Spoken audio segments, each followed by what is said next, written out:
first day is over. You have 9 more left to work. To work very hard.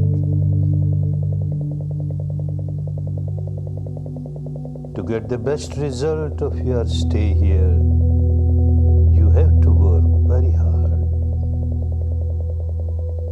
Diligently.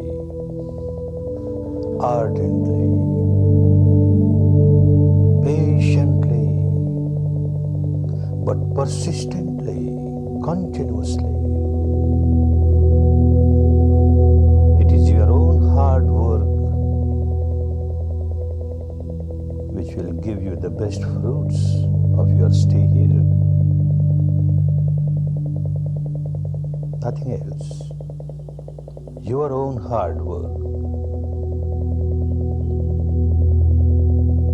From morning 4:30 till night 9:30, you have to keep on working very diligently,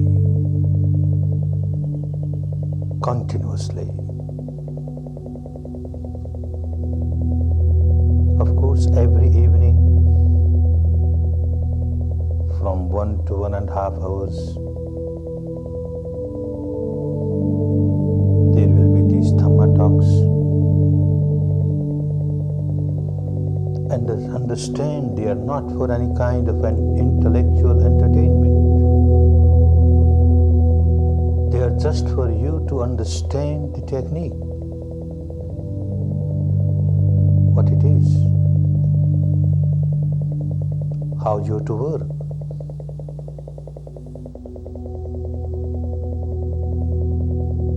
Without understanding the technique, although you may work very hard, very diligently, but you may not work properly.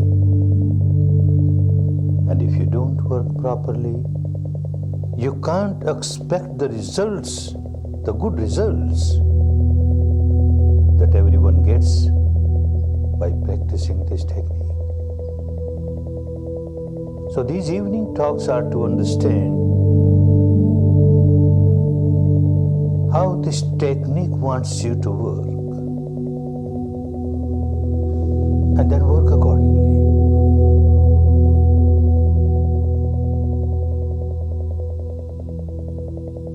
You have started your work. Observing respiration,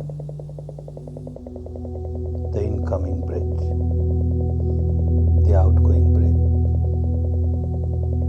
as it comes in naturally, as it goes out naturally.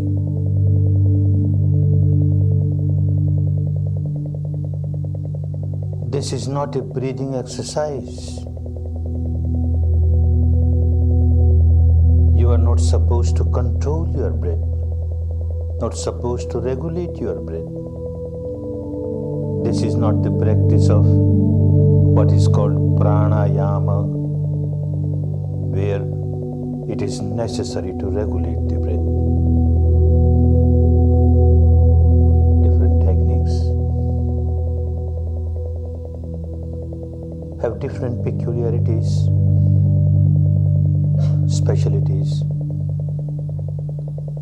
We are not here to condemn other techniques, but while you are here to give a fair trial to this technique, you are here to give full justice to this technique, you must understand the speciality of this technique, the peculiarity of this technique, and adhere to this peculiarity and work exactly as this technique wants you to work.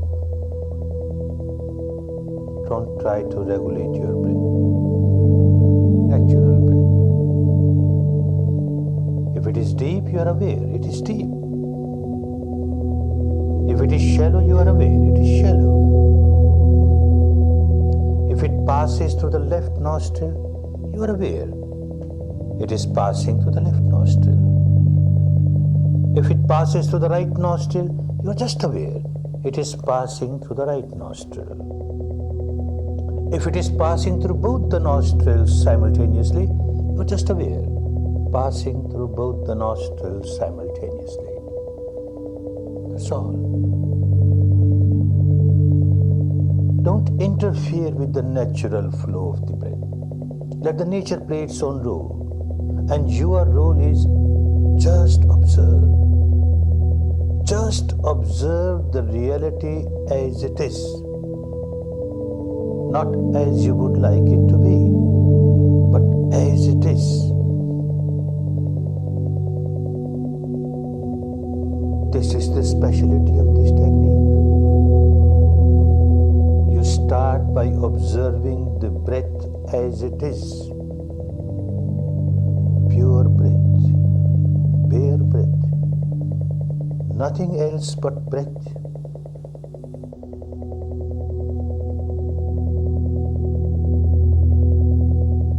I know with the experience of thousands of students who come to the courses that the first day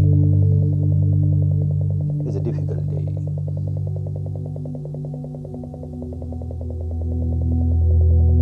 Some complain about pains in the leg or ache in the back or headache or this discomfort or that discomfort. Natural. One basic reason is that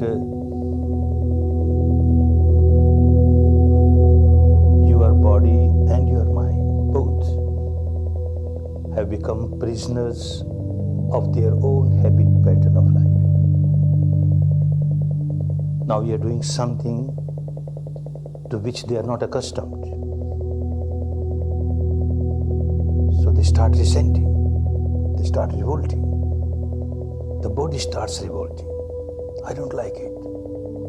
The mind starts revolting. I don't like it. So you feel very uncomfortable. Natural. But that is one reason, a minor reason. The major reason of your discomfort is this technique itself. Because you started working exactly as this technique wants you to work. These difficulties, discomforts, inconveniences have started manifesting themselves. Because you started observing natural breath, normal breath, bare breath, nothing but breath.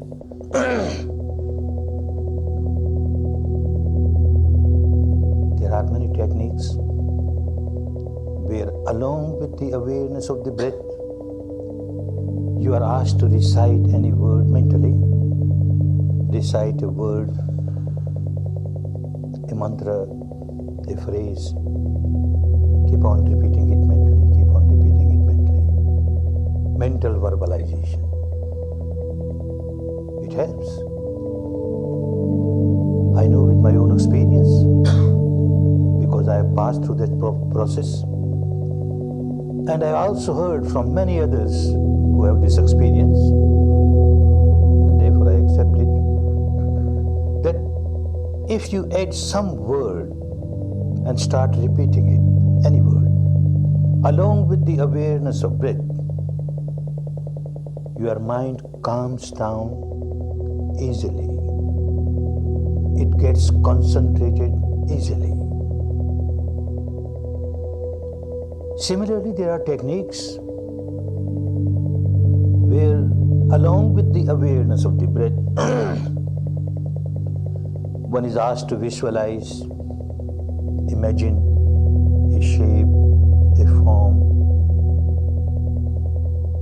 a shape or form of this god or that goddess, founder of this religion or that religion, in whom you have great deep respect and devotion. You keep on imagining that shape, that form. And again you will find that your mind is getting concentrated easily. Your discomforts are passing away. Mind is quietening, becomes more and more tranquil, gets more and more concentrated.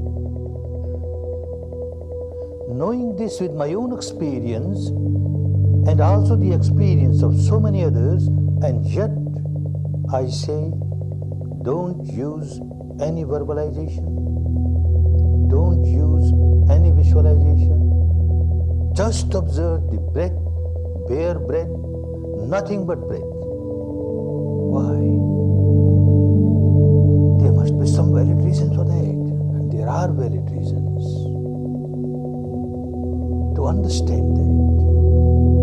First, it should be clear as to what is the goal of this technique of meditation. What is the aim? If the aim of the meditation was to get the mind concentrated, to calm down the chattering mind, well, certainly one must use some kind of verbalization or some kind of visualization or imagination. Nothing wrong. But so far as this technique is concerned, concentration of the mind, quietening the mind, is just an aid, a means. This is not the final goal. The final goal is to purify the mind. And purify the mind not just at the surface level, but purify the mind at the deepest level, the root level. To change the behavior pattern of the mind, the present behavior pattern, which keeps on remaining agitated all the time. Something unwanted happens in the life, and they keep on happening. One starts tying knots, starts building up tensions, starts generating negativities. Something wanted does not happen in the life. Some obstacle has come.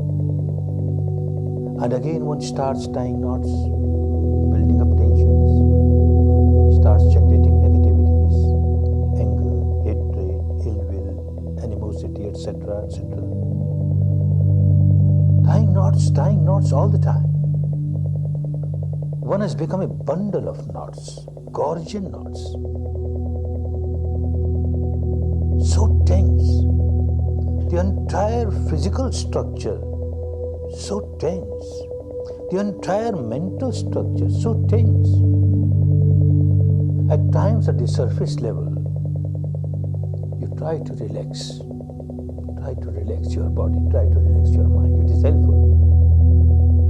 But you never know that at the depth level, there is a constant tension going on, constant agitation going on. Because constant tying of knots is going on, constant generating of negativity is going on. That makes one so miserable, so miserable. How to come out of this misery? This technique will help you to go to the depth of the reality of your mind and matter structure and realize the truth about it and understand at the experiential level how and where you started generating negativity, how and where you started multiplying the negativity.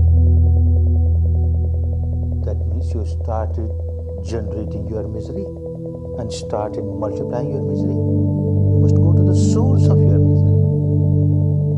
Then only it will become possible for you to come out of this habit pattern where out of ignorance you don't want to remain miserable. You don't want to multiply your misery, and yet you remain miserable, and yet you keep on multiplying your misery because you are ignorant what is happening deep inside. You don't know. This technique will help you. All the saints and sages and seers of the past have said, know thyself, know thyself. became saints because they knew themselves. They passed through the process of exploring the truth about oneself. Know thyself not merely at the intellectual level, that won't help. Know thyself at the actual level, that means the experiential level. What is this to which I say I? This corporeal, physical, bodily structure, this mental structure, the combination of the two, is this I? Tremendous amount of attachment towards this physical structure, the mental structure, by identifying oneself with it as I. And the resultant misery. When you identify yourself with the matter and the mind, and you develop attachment towards it, you start becoming tense. You start tying knots. And the misery starts. To accept it merely at the intellectual level, or even to accept it at the devotional level, because an enlightened person has said so, doesn't work. At the actual level, you have to explore the truth, the reality of your entire being, the mind, the matter. From the surface level, the apparent grossest level, going deeper, deeper, deeper, subtler, subtler, subtler, subtlest level. This technique will help you to explore the truth of the entire field of matter, to explore the truth of the entire field of mind at the experiential level. If someone wants to realize the truth at the experiential level, one has to work within the framework of the body, not outside. So the technique will help you to explore the reality within the framework of your own body.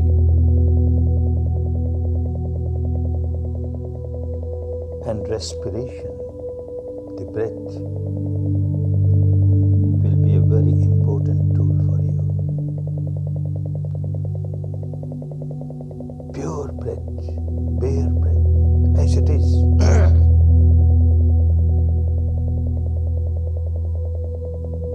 One reason why we do not want you to have any verbalization or visualization is, of course, a minor reason, but still an important reason is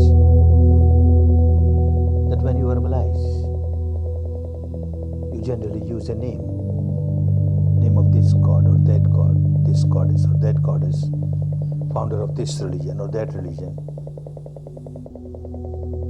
And then you get involved in a particular religion, in a particular sect. And the technique wants you to work at the level of universal truth.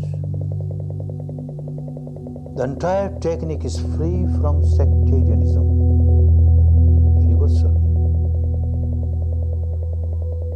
If you use a vision, an imaginary vision, a shape, a form of this god, that goddess, founder of this religion, that religion, again, you get involved with a particular organized religion, a sect.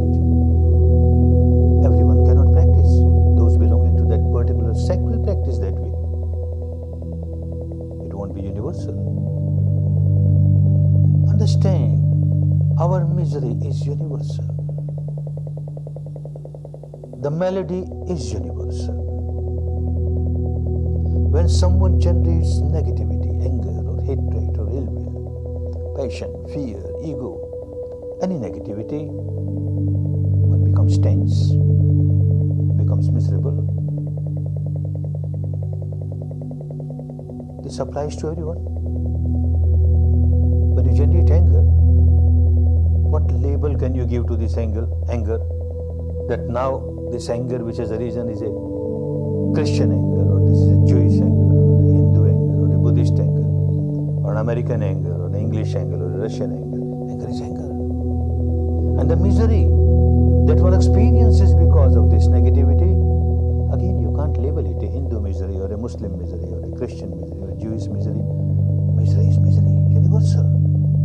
The malady is universal.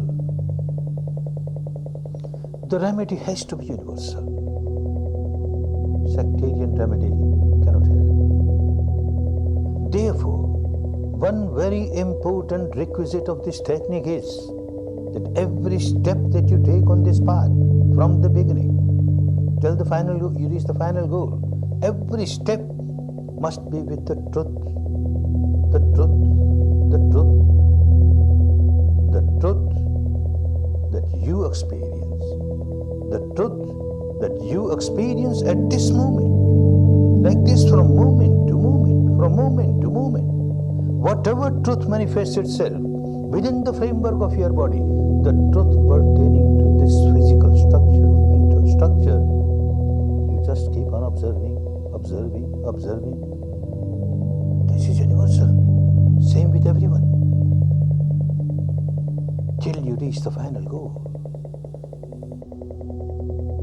Don't mix up with any belief or dogma or cult or philosophy of this tradition or that tradition, however correct they may be, however true they may be. The reality that you have not experienced is no reality for you. The reality experienced by an enlightened person, the Buddha, or say Christ, or say Muhammad, is the reality for those people, not for you. When you reach that stage and realize yourself, it becomes a reality for you, not till then. So work with the reality that you experience directly within the framework of your body, from moment to moment, from moment to moment. The breath that you are experiencing from moment to moment, breathing in, this is the reality of this moment. Breathing out, reality of this moment. If it is deep, it is deep. It is shallow, it is shallow. Then it is a universal object, not a sectarian object. You can't say the breath that is coming in is a Hindu breath, or a Christian breath, or an American breath, or a Russian breath. Breath coming in, breath going out. The object is universal truth. If you keep on working with universal truths, the technique is such, it will keep on taking you from very solidified, intensified, apparent truth of the surface level, and you will find how day to day, as you are here for 10 days, day to day, piercingly, penetratingly, dividing, dissecting, disintegrating, dissolving, you are moving towards subtler reality, subtler reality. Day to day you will be moving from the gross to the subtle, the subtler, the subtler, and certainly this technique will take you to the stage where you experience the subtlest truth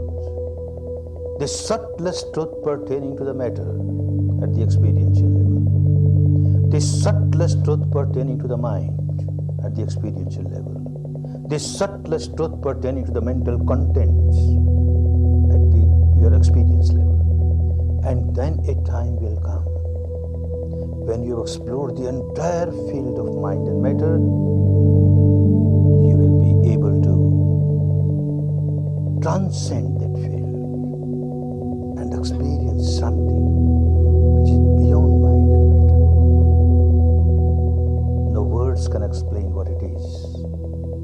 It has to be witnessed, to be experienced, the ultimate truth. And the whole process is a process which will make you realize the truth about your own self. Know thyself.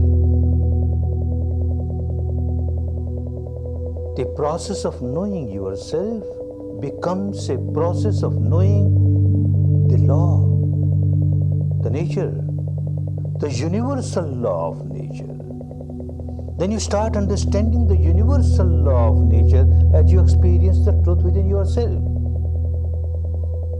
the universal law which governs the entire universe, animate, inanimate, which is applicable to everyone, everything, that becomes so clear. This universal law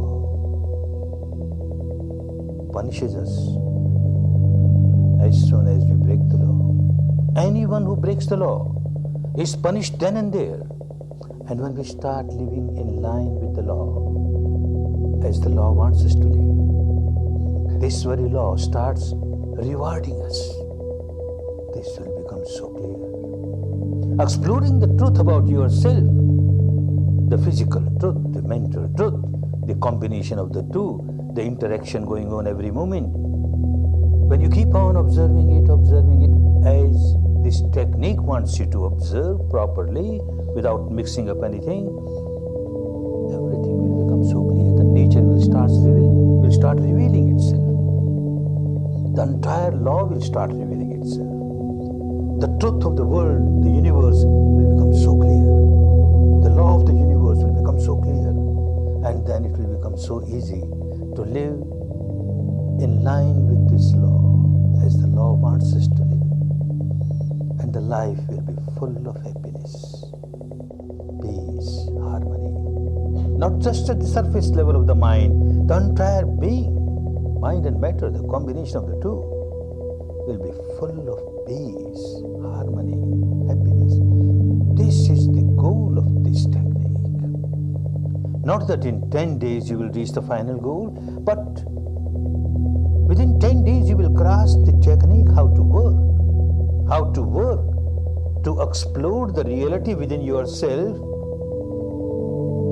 moving step by step, always from the gross reality towards the subtler.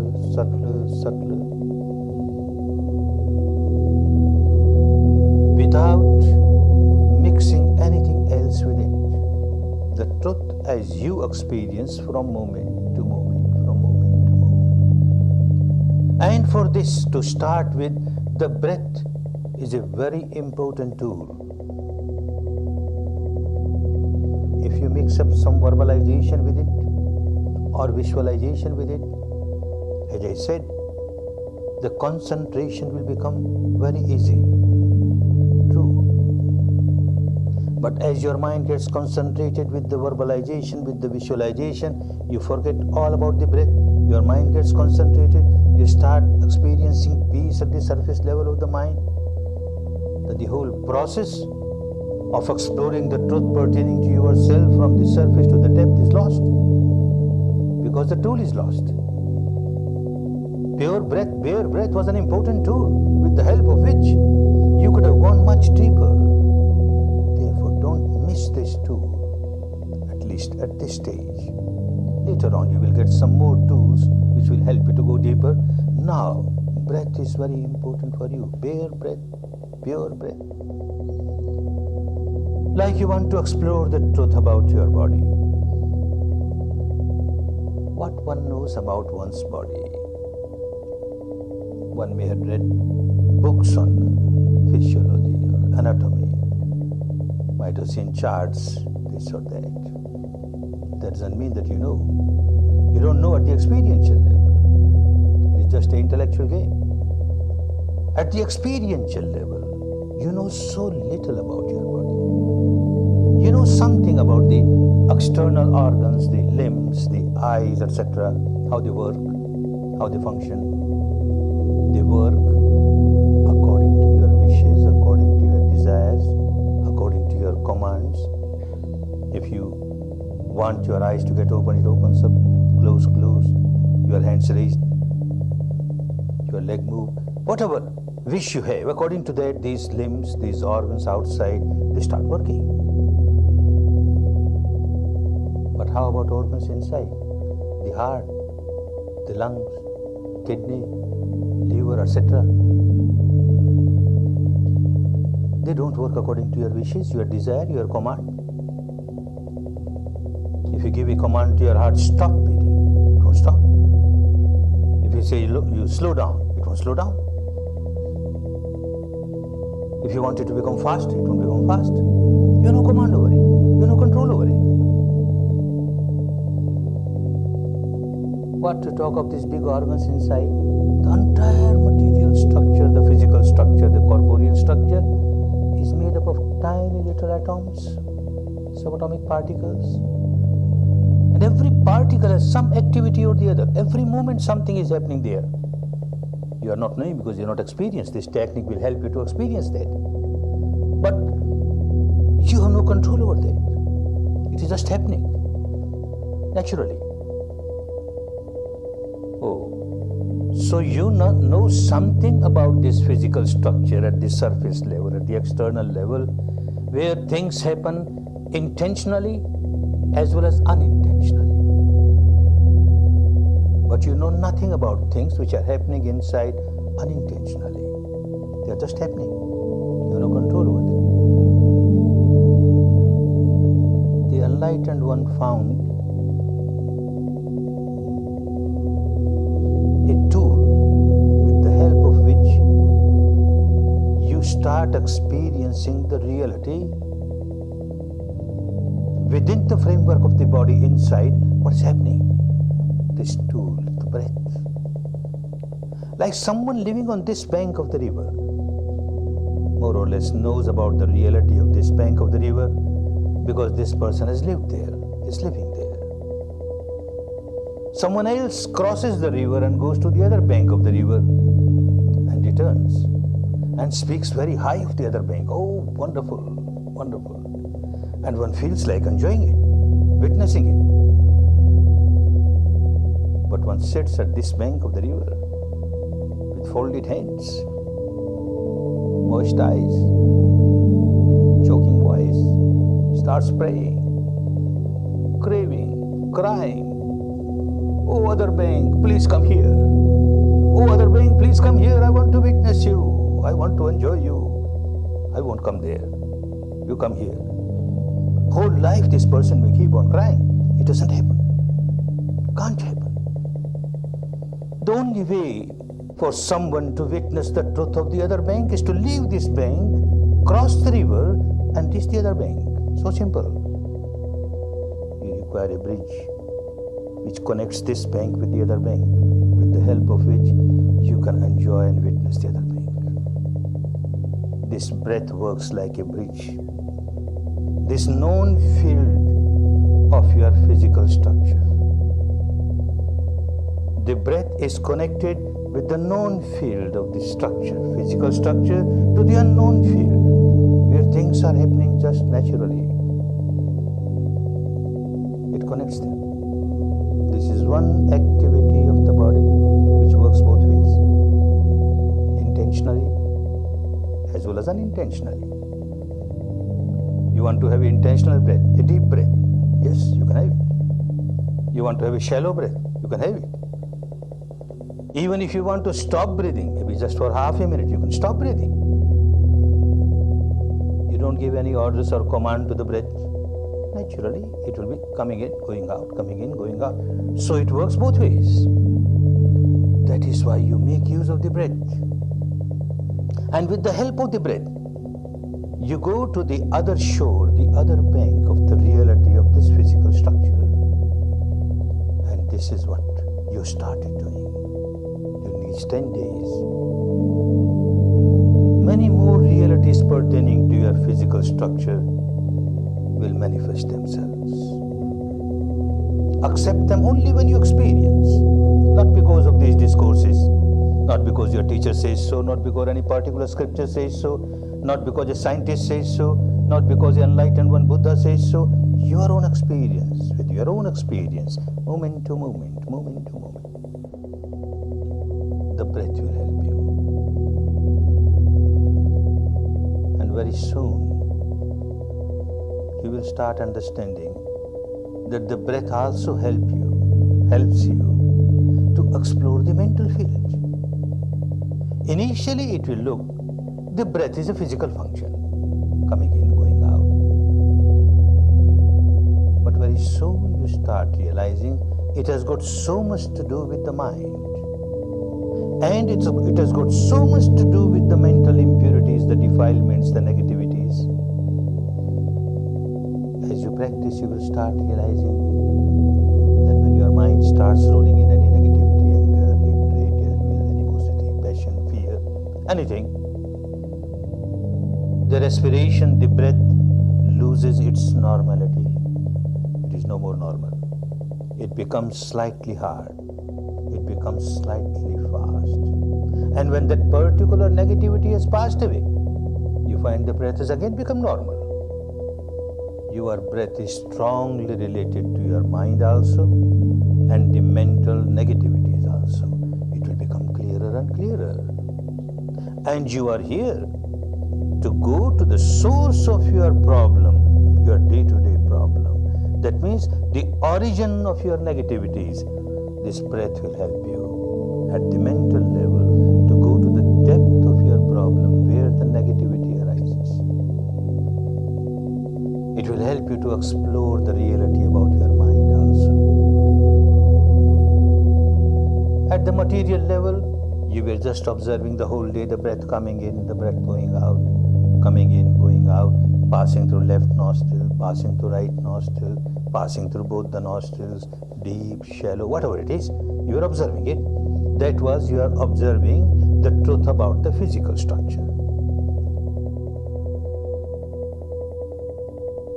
Tonight, tomorrow whole day, you will start experiencing the truth about the physical structure at a little subtler level, deeper level. It is there all the time, but you never experienced it. Now you will start experiencing it. Understand the exploration at this stage is a small area. You have to explore the reality within this limited area with the base of the upper lip covering the entire area of nostrils. You are keeping your attention at the entrance of the nostrils and the passages inside the nostrils. The breath passes over this area and you are aware of it. Now within this limited area, see, if the area is smaller, you will notice that because you are working on a smaller area, your mind is becoming sharper and sharper, subtler and subtler, sharper and sharper, more and more sensitive, starts feeling subtler realities. If you have bigger area to work upon, the mind does not become sharp so easily. That is why the enlightened one wanted you to work on a small area. After 1 or 2 days, you will narrow down this area also. Narrower the area of your awareness, sharper the mind is bound to become. Mind becomes sharper and sharper to feel subtler realities. Tonight and tomorrow you will start feeling, you might have started feeling even today, you will start feeling the touch of the breath, touch of the incoming breath, touch of the outgoing breath. Anywhere within this limited area. Not necessary it should touch everywhere. Anywhere on the inner walls of the nostrils, or maybe on the outer rings of the nostrils, or maybe on the area below the nostrils, above the upper lip. Within this limited area, anywhere you feel the touch, you are just aware, do nothing. The whole technique is just be aware, just be aware. If you feel a touch, you are aware, there is a touch. If you don't feel, you don't feel, you are just aware, the breath coming in, going out, but give importance to the touch. And then you will notice, day after tomorrow, you started feeling still subtler reality, and the day after, still subtler reality. Like this, you will move from the gross reality to the subtle reality, the subtler, the subtler, the subtlest, pertaining to this corporeal body, and so also pertaining to the mind. Today, nobody told you to observe your mind, but unintentionally you started observing your mind. You noticed what kind of mind I am carrying. You were asked to observe your respiration. You observe hardly 2 respiration and gone. This mind is gone somewhere. And after a long time you realize, oh, where it is gone? I was here to observe my breath. And again you bring it. Again after 1 or 2 breaths, gone somewhere. And again you realize you bring it back. And not only that, when you find this mind wandering again and again, a flickering mind, you feel so agitated. What kind of mind I am carrying? It cannot work this ordinary work just to observe. It has nothing to do. Respiration is there. It's not a breathing exercise that you get fatigued because of that. It is there. And your job is just observe. It's just happening. You're sitting on the bank of the river. The river is flowing. What you have to do? And still, It cannot do even this easy job. You feel very frustrated. You generate agitation, irritation. Oh no, no. Then you are going against the technique. This is your own habit pattern of the mind, that when something unwanted happens, you react. You react with irritation, with agitation, with negativity, and this is what you started doing. Now you want the mind to get concentrated, and look, it is not concentrated. So you start reacting. Oh no, no, no. The technique wants you just accept the fact. Mind has wandered away. At this moment, the mind has wandered away. Smilingly accept it, wandered away. So what? The breath is still there. I come back to breath. Come back to breath. Again it wanders away. Again come back to breath. Very soon you will realize that as soon as you accept the fact the mind has wandered away, you won't have to pull it back to the breath. It just comes. It will come automatically. You just accept the fact mind has wandered away. Enough. It will come back to the breath. So you started observing your mind, the nature of your mind. It keeps on wandering. What a fleeting mind, a flickering mind, a wandering mind. Another reality. Where does it wander? Oh, so many objects. You can't keep a diary. You're not allowed to keep a diary here, but even if you were allowed, not possible for anyone to keep a diary where it wandered. Every moment it is somewhere on the sky or somewhere in another world altogether. You can't keep a diary. But still, carefully, if you notice, you will find there are only two fields for this mind to wander. The field of the past memories, the field of the future. A memory will arise in your mind, this memory or that memory. At this moment, this memory, later on maybe some other memory. But some memory, it so happened. Oh, so-and-so insulted me in the past. So-and-so abused me. At that time I didn't know what to do. Now this fellow insults me. I will retort like this. I will reply like this. I will do like, and start rolling in future. And you keep on rolling in future. Again suddenly a thought of the past comes. And you start rolling in the past. Again you jump to the future. And you keep on rolling in the future. This is the habit pattern of my mind. It keeps on rolling in the past or rolling in the future. It does not want to live in the present. And one has to live in the present. How can you live in the past? The past is gone forever. You cannot buy back the moment that has gone away. You cannot buy back it and relive, giving all the dollars of the world. Impossible. It's gone forever. And future is future. Unless it becomes present, you can't live. You have to live in the present. And look what sort of mind which does not want to live in present. Oh, that is the reason why it remains so agitated. It does not know the art of living. And the whole technique teaches you the art of living, how to live in the present moment. Even a few moments you get, when you are with the respiration, this is the moment, the reality of this moment, the breath coming in, the breath going out. And all other moments, when you were rolling in the past or in the future, was the result of the habit pattern of the mind.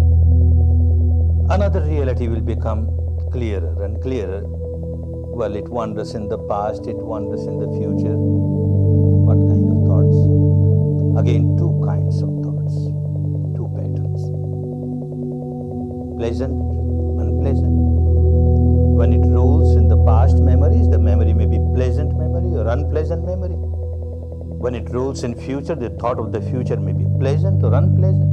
So either it is pleasant or it is unpleasant. Then you will notice that when it has started rolling in something pleasant of the past or of the future, then a part of the mind has started reacting. I like it. Wonderful. This should happen again and again. Oh, wonderful. Wonderful. This liking, it turns into craving. And it turns into clinging.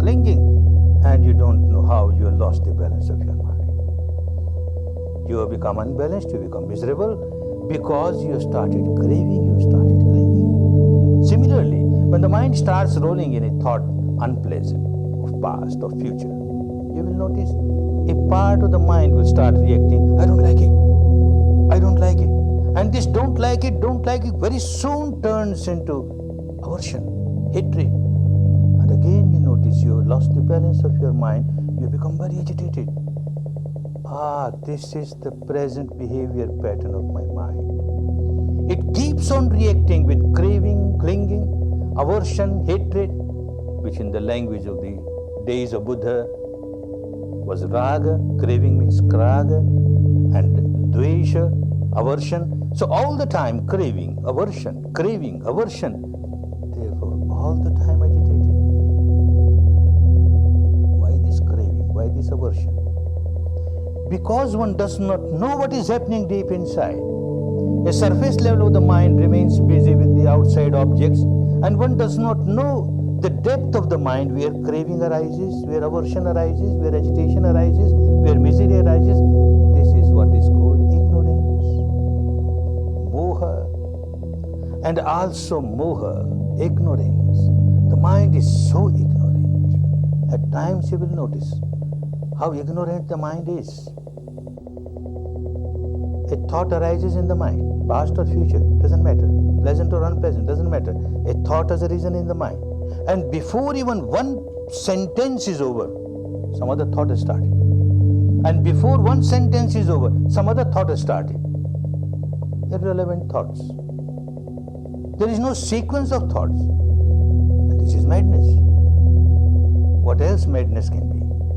When you say somebody, an insane person, a mad person, this person is mad, this person is insane because this person has no sequence of thought. An example. An insane person, hungry from last 4 days, you feel compassionate, you offer him a plate full of food. Very happy, he sits down because he's hungry.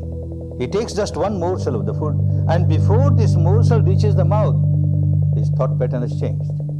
Now he starts thinking, I am in a bathroom, I am taking bath, and this is a soap cake. Starts rubbing it on his body. And before that is over, another thought starts coming.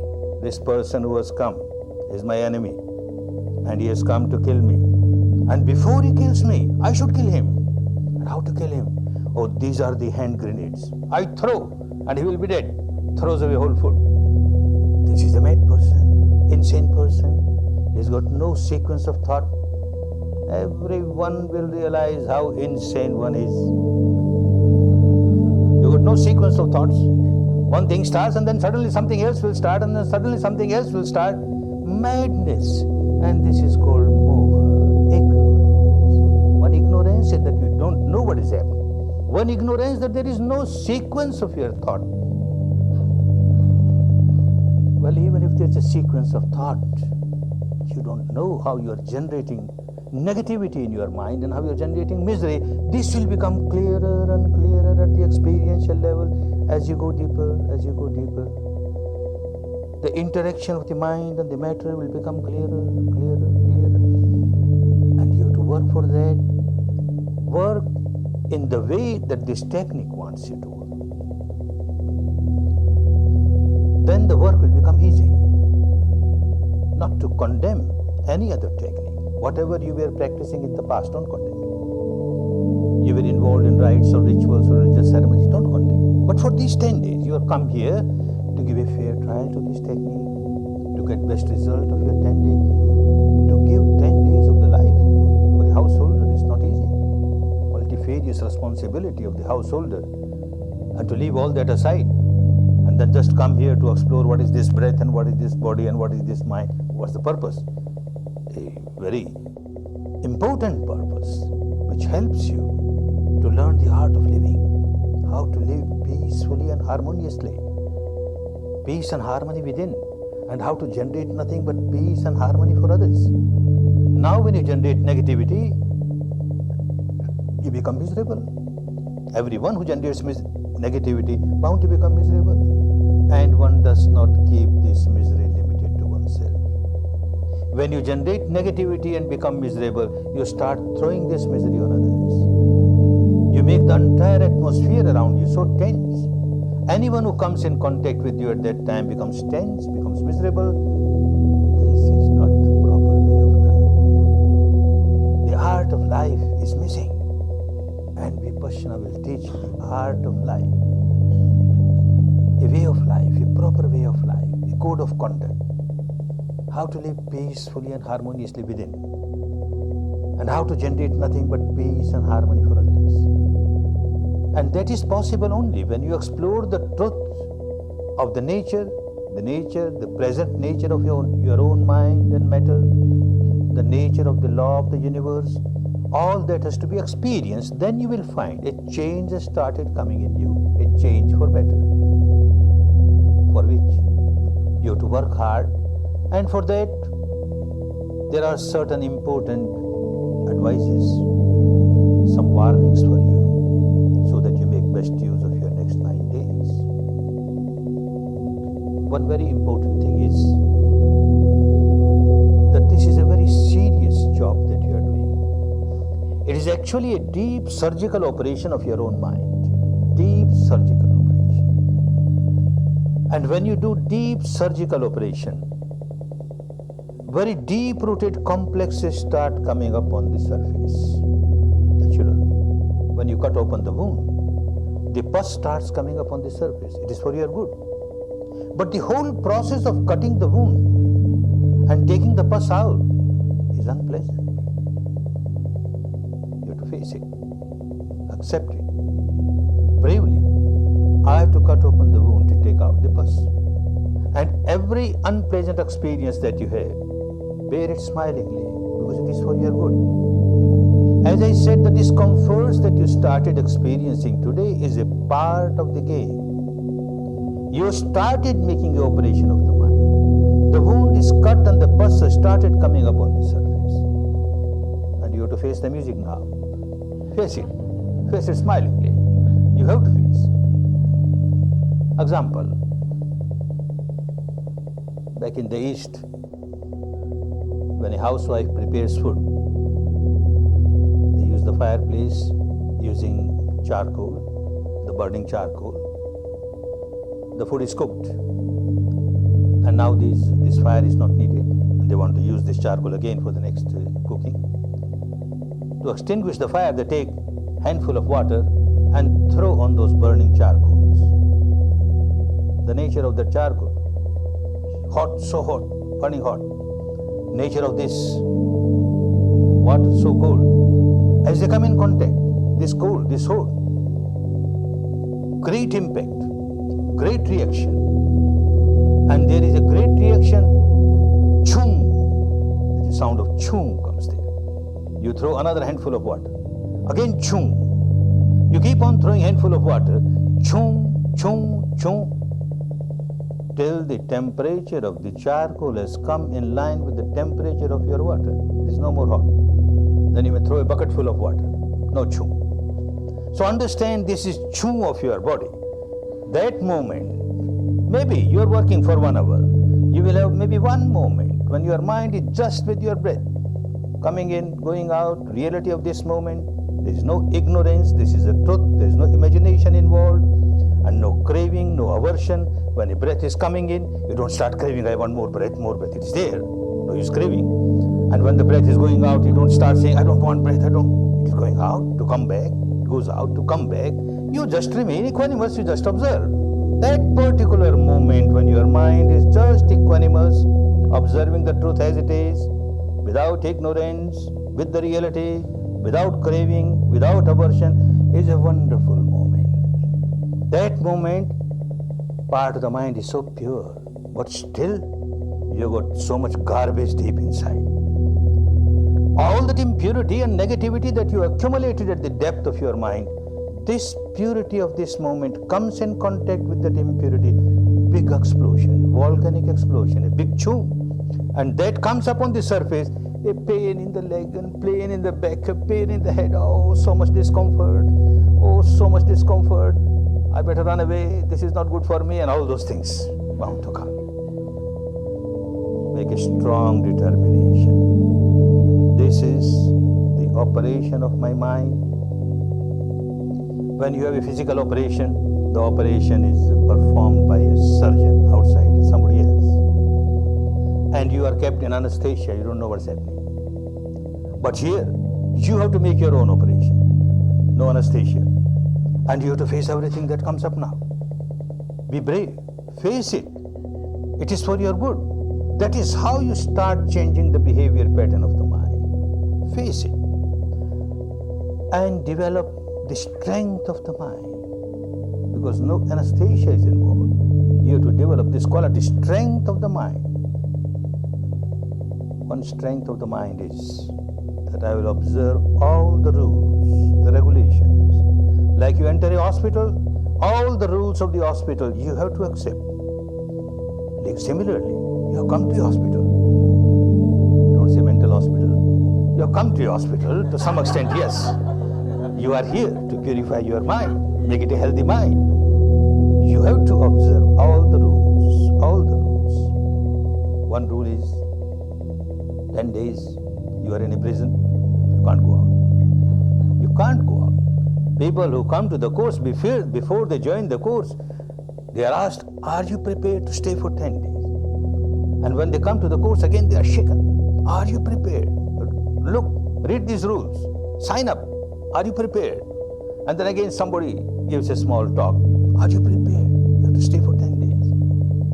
And yet, with the experience of so many people and so many courses, we find, not all, but some who are a bit weak-minded.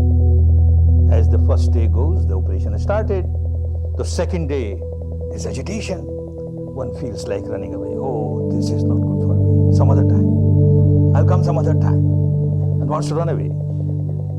No. Then again on the fourth day, another deep operation starts. And the fifth day goes deeper. By the time one reaches the sixth day, again, this agitation will start in the case of some. I want to run away. I want to run away. The second day, the sixth day, maybe on some other days too, but the second day, the sixth day, big agitation.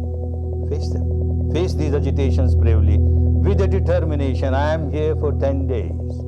I have to take out this garbage from deep inside. All the pus of my wound should come out. It is unpleasant, but it is good for me. I will face it. As you go to your hospital where a surgical operation of the body is going on, you have half the operation, then you say to the surgeon, no, enough. Now I'll come again and have it operated. Nothing doing, the surgeon won't allow. So also the surgeon here won't allow. No teacher will allow you in the midst of the course to go away. So have a strong determination that I won't go away, let anything. Another strong determination that I will abide by all the rules, especially the timetable. I am supposed to be in the hall at 8 a.m. I must be here a couple of minutes earlier. 8 a.m. I am sitting cross-legged. I have started my meditation. You come gossiping, talking, lingering, seeing here, seeing there, and reach 10 minutes late, 15. This doesn't work. 8 o'clock. You must start at 8 o'clock. Time is very important. Every minute is so precious for you. And then, meditation period. You have to meditate. 8 to 11, meditate. Not that now there is time, I have sat for 1 hour enough, now let me wash my clothes, let me take a bath, let me do this.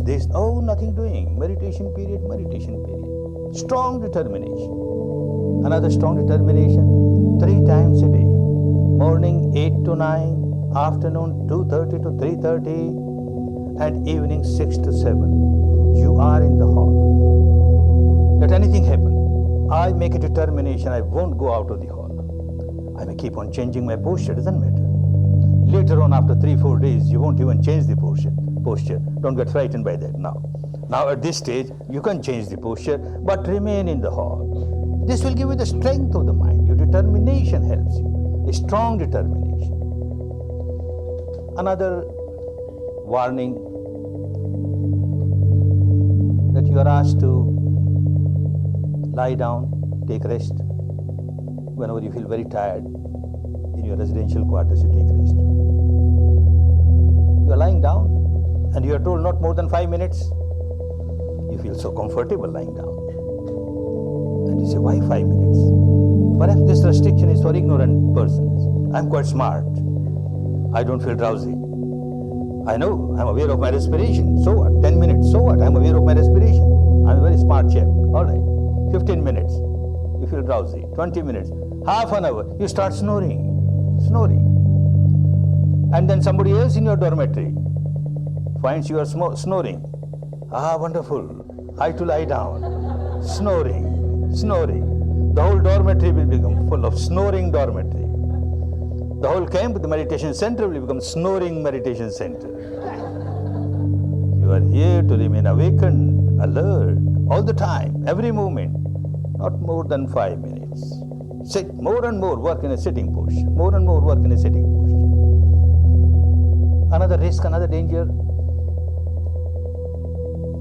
work inside at this stage, work indoors. If you sit and meditate outside in the open sun with open air, not healthy. Later on, of course, a Buddha becomes Buddha sitting under a tree, open sky. But that requires a lot of maturity in meditation. At this stage, if you sit outside during meditation hours, the breeze that touches your nostrils or the area below the nostrils will not allow you to feel this subtle touch of your own breath. So don't sit outside. During recess periods, all right. Or even with closed eyes, there is a light on your eyes, closed eyes, and you can't go deeper because of that. So always work inside. That is a very important thing for you. And then another danger. Now staying here for 24 hours, you have come to know that there is no dinner here. And 11 o'clock when you are in your queue for your lunch, then you think of your dinner. No dinner here. I am accustomed to take one full plate in my lunch, one full plate in my dinner, and I am not getting dinner here. I better take my dinner now.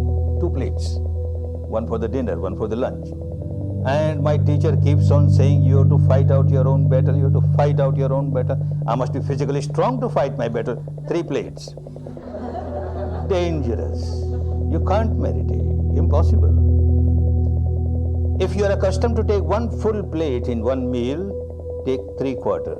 1/4 of your stomach should always remain empty, 24 hours. Then you can meditate better. Don't fill it. Overfilling is out of question. Don't fill it. Keep 1/4 of the stomach empty. This will help you. Another warning. Complete silence is very important.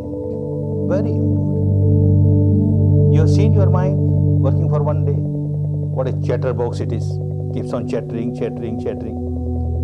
And then you start talking with somebody else. Of course, if you have got any problem pertaining to technique, you are always free to come and discuss with the assistant teachers. Any real problem pertaining to management, you can have a few words with the management, but amongst yourselves, no talking. No communication even at the level of glances or gestures. Just remain within yourself. The reality within yourself is so important for you. You have been extrovert the whole life. Now you learn how to observe the truth inside.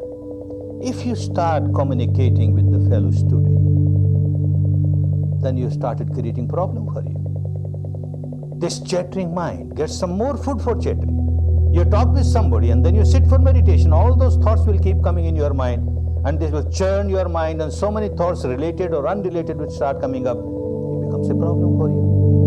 Not only a problem for you, a problem for that person also with whom you talk. When you talk, you can't talk with the air, you can't talk with the walls, you can't talk with the trees. With whomever you talk, this is a meditator. And you give some more chattering food to this person also. All right, you keep on chattering for some time. You created problem for others. You created problem for others, other meditators. 2 of you start chattering and that noise disturbs so many students. No talking, complete silence. And you will know the benefit of this silence. This silence is also important for another reason. Yesterday I took a vow. 5 precepts. Very easy to observe other precepts, not to kill, not to steal, not to have any sexual activities, etc. But not to speak lies. Whenever you speak, because of the old habit, you may exaggerate, you may hide something, and you have broken one of your shila. Out of those 5 foundation stones, even one foundation is shaken, your meditation will become weak. Don't do that. Silence, complete silence, and you will notice it is of much help to you, very much help. Another very important thing, don't mix up anything with this technique. You have surrendered yourself to this technique for 10 days. After 10 days, you are your own master. But for 10 days, you have surrendered yourself. Don't mix up anything with it. I read something there in this way, Vipassana, these people say Vipassana is like this people say Satipatthana is like this, or my tradition says meditation of this type, or this verbalization, this visualization, this imagination. Why not do little bit of that and little bit of this? Dangerous, very dangerous. It is risky. An example, someone is accustomed to ride a white horse, his own white horse, and he gets another black horse, and somebody says, you just try this black horse, this is a very good horse. And he says, yes, I will try, but I won't leave my horse, one leg on my horse and one leg on your horse, and let me try. Dangerous. One is accustomed to travel in his own boat, in her own boat. Somebody offers another boat, very convenient, his fast boat, good boat. All right, I'll try it. But one leg in my boat and one leg in your boat, more dangerous, more dangerous. Much more dangerous is one leg in this technique and one leg in the other technique.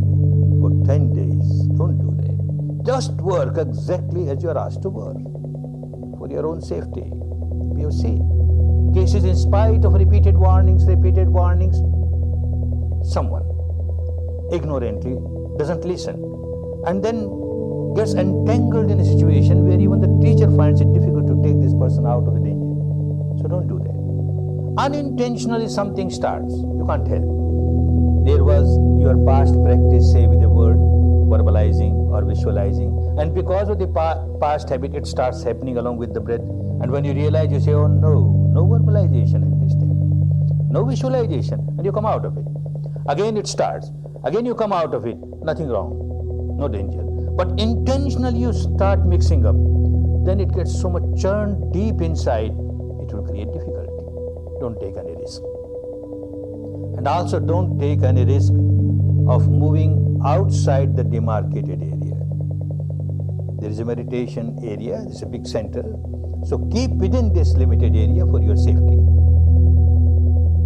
And see that you make use of every moment. The remaining 9 days are so important. If you work as you are asked to work, on the 10th day you will start realizing that yes, these 10 days were really remarkable days of my life. But that can happen only when you work. Make best use of the time. Make best use of the opportunity. Make best use of this facility. And make best use of this wonderful technique, the wonderful Dhamma, so scientific, so non-sectarian, so rational.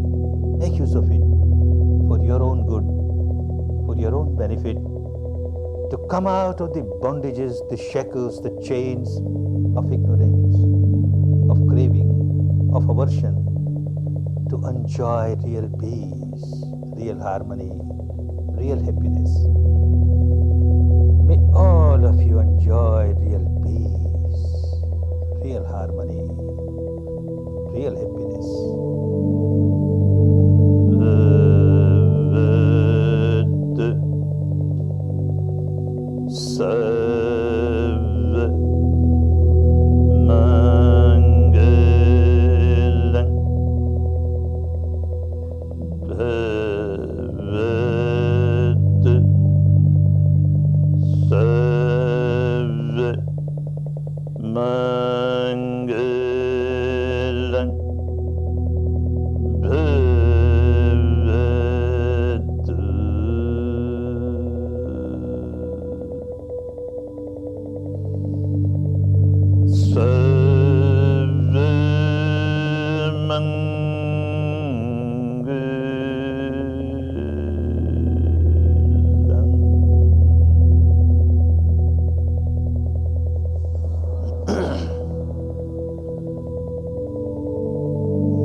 Of explanation for the benefit of new students.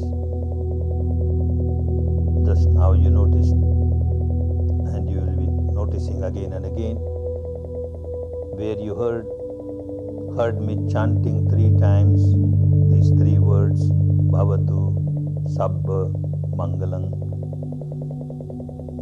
And the old students giving the response saying Sadhu, Sadhu, Sadhu. Don't take it as a rite or a ritual. Understand what it is. According to the technique of Vipassana, as one keeps developing in it, whenever one performs any wholesome action, which is good for oneself and good for others, at the physical level or vocal level or mental level, when one finishes that particular wholesome action, one develops love and compassion and goodwill for others. May this wholesome action of mine result in the good of others. So, Bhavatu Sabba Mangalam, may all be happy, may all be happy, may all be happy. Then those who listen, they also generate and develop this quality of love, compassion and goodwill. And with that love and compassion and goodwill for others, they respond, Sadhu, oh well said, well done. We are also with your good wishes. We also want, may all beings be happy. If you develop this kind of positive feeling of love, compassion for others, then say Sadhu, Sadhu, Sadhu. Otherwise not. Don't make it a rite or a ritual. Now you may take rest for about 5 minutes and then you start again. Take rest for about 5 minutes.